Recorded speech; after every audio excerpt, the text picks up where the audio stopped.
Right, we're looking at the lesson on fractions on a number line and plotting data on a line plot. Our students from 4th grade at KIPP really struggled with this work, and so that's why we're spending an extra day reviewing it before we dig into 5MD2. This is related to the 4th grade standard for MD4. So if you're looking for extra materials to spiral on do nows and on homework, look at 4MD4 as well. Alright, so we're going to start today as like 2 mini lesson cycles. The first mini lesson cycle will be like just placing fractions on a number line, and then the second lesson cycle will be like given data points, create a line plot, or given a line plot, determine what the data points are. So the very first thing that we're going to do is we actually split this very first like review into 3 different parts. Part 1 is going to be when all the fractions are less than 1 whole. Part 2 is when we have mixed numbers on the number line, and then part 3 is when our number line is written as decimals and we have to rewrite it as fractions. The important thing to remember here is that for the I do, like you need to model, if I have a 0 and a 1 on the number line, I'm counting the number of sections between 0 and 1. So I can count 1, 2, 3, 4.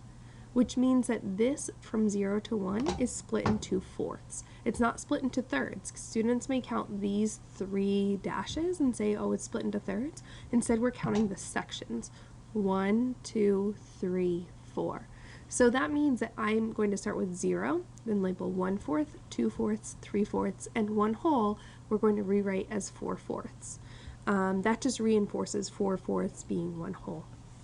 And then I think it's also important down here to write like x is equal to 2/4 or 1/2, because as we see with our line plots, we often have to change so that we have the common denominator so that all of these are written in fourths. All right, the next one is in eighths, then we have sixths and fifths. So this should be I do, we let like students practice together, and then it's a you do, you do. So really quick, like all the way through all 4 problems. Same thing here. What's labeled on the number line to start is a 0, a 1, and a 2. So again, we're going to look from 0 to 1, how many sections? 1, 2, 3, 4 sections, which means that each of these is a fourth. So we're going to label 1/4, 2/4, 3/4, 4/4. This is the same as 5/4 or 1 and 1/4. This is 6/4 or 1 and 2/4. This is 7/4, which is the same as 1 and 3/4, and then 8/4. So then again, we're going to write what W is equal to, X, Y, and Z. Okay, then we let students do a we do, so they're working with teammates on a we do, guided practice, you do, you do. The last one, we should like do a guided discussion here, like what do you notice is different about this number line? Oh, well, on this number line we have decimals instead of fractions. Okay, how could I rewrite these decimal numbers as fractions? Oh, well, this is just 1/10, 2/10, 3/10, 4/10, and so on. And so the I do, you're leading students through this using like modeling your thinking, think aloud. We need to label A on the place on the number line that represents 1/2. Well, on the number line, I only have fractions that are in tenths, so what I'm going to have to do is rewrite 1/2 as a fraction with 10 in the denominator. So I'm going to multiply 1/2 times 5/5, and that gives me 5/10, so I can label A at 5/10, which is equal to 1/2. Then we have students do the same thing for 1/10 and 1/5, and then the I do will be 7/10 and 3/5. Okay, then the next mini lesson cycle. So students have already seen line plots and line plots with fractions before, so this should be a review. We want students to recognize that each one of these X's represents 1 data point, or in this case, 1 book, okay? So we're going to guide students through this thinking. How many books measured 3/6 pounds? So we go back up and we look at the X's. 2 books measured 3/6 pounds. How many books measured 4/6 pounds? How many books measured 1/6 pound? This is where students often get tricked. If they see the number here on the bottom of the number line, they often think that there's a data point there, but there's only a data point if there's an X in this line plot above. And then how much did the heaviest book weigh?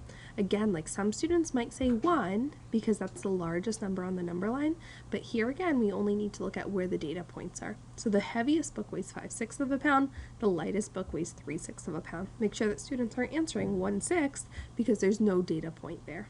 And then we're going to show this in a table. So we can see here again, summarizing, there are 0 books that weigh 0 pounds, 0 books that weigh 1/6, 0 books that weigh 2/6, and so on. So then we can also count. I have 8 books in all here. Let's go back and let's count up how many data points, how many X's I have. 1, 2, 3, 4, 5, 6, 7, 8. Okay. Same thing. Now what we have to do is convert them so that they have a common denominator. What I like to do is make a table here first, right? So I show what the length is and then how many I have. So 1/4, 1/3, and 1/2. And then I go ahead and I cross them off over here as I put the number over here. So I counted that I have 2 1/4s, 1/4 and 1/4, and then I cross them off and I write 2 here. So I can go back and I can count, well, I have 6 in this table and I have 6 here. And then I also want to rewrite my fractions as fractions with 12 in the denominator. So then I'm going to show this multiplication. This just reinforces equivalent fractions. And then we're going to write 2 x's where it says 3/12, 3 x's where it says 4/12, 1 x where it says 6/12. I again can count. I have 6 x's in all, representing the 6 data points. The next one is very similar. The only difference is that this is a mixed numbers. I've switched this on your copy now, so you don't have to draw from 0 to 1 in. I changed the number line. And then the independent practice and guided practice looks very similar.